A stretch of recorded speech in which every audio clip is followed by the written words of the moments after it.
Kevin Durant seharusnya adalah bintang terhebat Houston Rockets di atas kertas. Tapi apa jadinya kalau gue bilang Rockets ternyata bakal menjadikan dia sebagai pemain sampingan aja? Kontrak KD akan habis setelah musim depan, yang artinya ia sekarang hanya terikat kontrak bersama Rockets selama semusim saja. Setelah itu KD bisa mendapatkan perpanjangan kontrak 2 tahun sebesar 122 juta US dollar atau sekitar 2 triliun rupiah. Tapi masalahnya Rockets dikabarkan gak mau, bahkan gak punya rencana sama sekali untuk membayar KD semahal itu. Jika pada akhirnya diperpanjang, KD hanya akan mendapatkan kontrak yang sudah didiskon saja. Menurut gua Rockets telah memberikan sinyal yang kuat dengan keputusan ini. Musim depan bakal jadi kali pertama KD nggak menandatangani kontrak maksimum sejak 2011. Sudah 14 tahun yang lalu guys. Kontrak maksimum biasanya diberikan kepada suatu pemain karena berbagai alasan. Selain agar dia tetap mau bertahan di tim itu, kontrak maksimum juga menjadi tanda bahwa ia adalah pemain terhebat mereka. Dan KD yang kemampuannya sudah terbukti dan diakui semua orang, yang sudah belasan tahun bermain hebat secara konsisten layaknya sebuah kode cheat dan sudah menjadi MVP serta juara NBA, sekarang jadi dianggap sebelah mata oleh tim yang mayoritas berisi pemain muda dan masih belum membuktikan apa-apa. Padahal KD masih bisa tampil ganas layaknya seorang harimau lapar meskipun usianya sudah 36 tahun.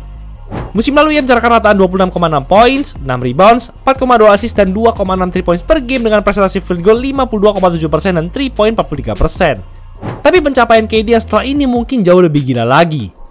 Musim lalu KD juga menjadi pemain ke-8 dalam sejarah NBA yang berhasil mengumpulkan total 30.000 poin. Rataan poinnya itu juga merupakan yang tertinggi sepanjang sejarah untuk seorang pemain berusia 36 tahun. Wow! KD juga bermain dalam total 62 dari 82 game pada musim lalu. Bahkan sampai 75 game pada musim sebelumnya lagi. Meskipun ia pernah mengalami cedera Achilles robek. Semua itu mengindikasikan bahwa KD masih bisa berkompetisi secara konsisten di tingkat yang sangat tinggi. Tapi kenapa Rockets justru nggak berkeinginan untuk memberikan kontrak yang setimpal dengan performanya? Dan apa yang bakal terjadi setelah ini? Apakah KD bakal menyalakan mode tantrum dan membuat banyak drama agar Rockets bisa berubah pikiran? Kita sudah melihat banyak pemain menggunakan trik yang sama untuk berpindah tim atau mendapatkan uang yang mereka inginkan. Apalagi KD merupakan pemain yang sangat aktif untuk memberikan pendapatnya sampai-sampai sering adu bacot bersama orang-orang di platform X.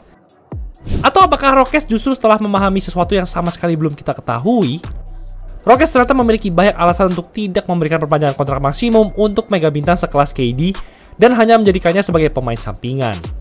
Sepertinya Rockets telah belajar dari realita yang dijalani oleh tim yang sebelumnya dibela oleh KD. Secara individu, segala pencapaian KD memang sudah tidak terbantahkan. Tapi di balik kesuksesannya sebagai seorang pemain, ada kesengsaraan yang dialami oleh pihak manajemen timnya dalam membangun roster. Saat KD di-trade ke Phoenix Suns, mereka harus rela melepaskan banyak pemain kunci dan draft pick mereka karena selain statusnya yang adalah seorang mega bintang, KD juga terikat dalam kontrak maksimum. Suns akhirnya kesulitan untuk mendatangkan pemain-pemain cadangan yang jauh lebih solid. Dan bukannya semakin kuat untuk menjadi kandidat juara NBA, performa Suns malah semakin anjlok dan jadi bahan candaan semua orang. Ini kayak seorang anak yang rela jual apa aja untuk beli mainan baru agar terlihat keren, tapi akhirnya malah dibully. Rockets tidak ingin KD mendatangkan masalah yang sama seperti yang dialami Suns. Tapi setelah ini mungkin lebih menunjukkan betapa cerdasnya manajemen Rockets. Dengan skuad mereka yang sangat potensial, gua akui Rockets sangat pintar dalam mengatur roster mereka. Selain KD, pemain-pemain bertalenta sekaligus calon bintang Rockets semuanya masih tergolong muda. Di era modern ini, biasanya pemain-pemain seperti mereka bakal melakukan apa saja agar kontrak mereka jadi semakin mahal. Tapi Rockets bisa mencegah semua itu dan membuat pemain-pemain andalan mereka menandatangani kontrak yang lebih kecil dan aman untuk masa depan tim. Ambil Alperen Sengun sebagai contoh. Musim lalu ia sudah memenuhi syarat untuk mendapatkan perpanjangan kontrak maksimum 5 tahun sebesar 225 juta US dollar atau sekitar 3,6 triliun rupiah. Tapi pada akhirnya nominal yang disetujui berubah menjadi sebesar 185 juta US dollar saja atau sekitar 3 triliun rupiah. Yang artinya Sengun telah potong gaji sebesar 40 juta US dollar atau sekitar 600 miliar rupiah. Coba kalian bayangin, ada pemain berusia 23 tahun, di mana ia masih di fase awal sebelum masuk ke masa prime-nya, tapi sudah rela mendapatkan potongan gaji sebesar itu. Tapi Sengun bukan satu-satunya pemain yang merasakan hal tersebut. Jalen Green, pemain pick nomor 2 di NBA Draft 2021, yang seharusnya jadi salah satu bintang masa depan Rockets, tapi akhirnya jadi bagian dari paket trade KD, juga mendapatkan kesempatan perpanjangan kontrak maksimum yang sama dengan Sengun. Tapi ia justru hanya mendapatkan 3 tahun saja, bukan 5 tahun.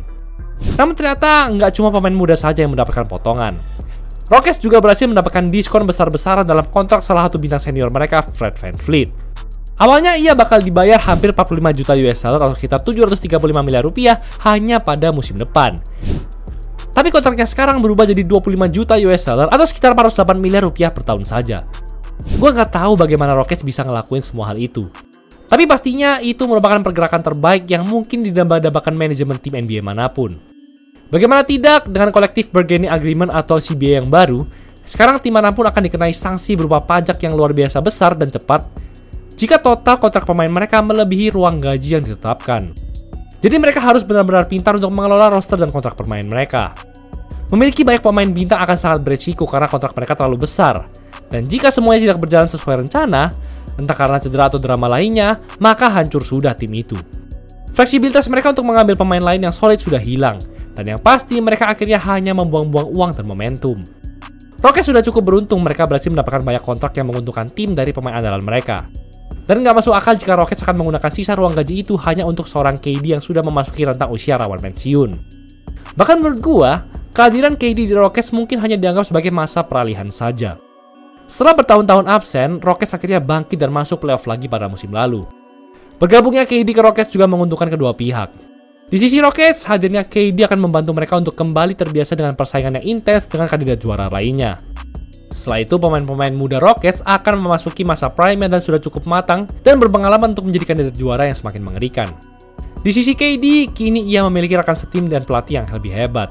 Sehingga jika sempat, KD dapat membuktikan kepada semua orang bahwa ia bisa menjadi juara di luar Warriors, yang mana gelar juaranya sering tidak dianggap layak oleh banyak fans. Tapi sepertinya Rockets masih memiliki banyak rencana rahasia lagi. Coba kalian lihat tabel ini. Pada musim 2027-2028, Rockets cuma punya 5 pemain yang masih terikat dalam kontrak. Artinya, ketika ada mega bintang yang jadi free agent nantinya, mereka bisa saja mencurinya dengan mudah. Rockets pun merasa tidak ada masalah jika free agency nantinya bukan jalan mereka, karena mereka juga sudah memiliki banyak draft pick sebagai aset untuk trade. Semua itu adalah tanda bahwa rencana besar baru Rockets akan terlaksana pada beberapa tahun ke depan, bukan dengan KD saat ini. Ia tidak akan dianggap sebagai penyelamat, tapi hanya sebagai aktor pelengkap saja. KD sudah tidak dianggap sebagai prioritas utama, dan Rockets tidak akan membangun roster yang berpusat kepadanya. Sepertinya sudah saatnya bagi KD untuk menyadari bahwa masa-masa emasnya akan segera berakhir, dan kini ia harus mengambil peran baru sebagai bintang senior. Itulah episode kali ini. Turun harga! Jersey cuma 80 ribuan di bulan kemerdekaan! Free design hanya diisi sportwear! Jangan lupa like dan subscribe agar channel ini bisa berkembang dan menghasilkan video menarik lainnya. Thanks for watching, I'll see you next video.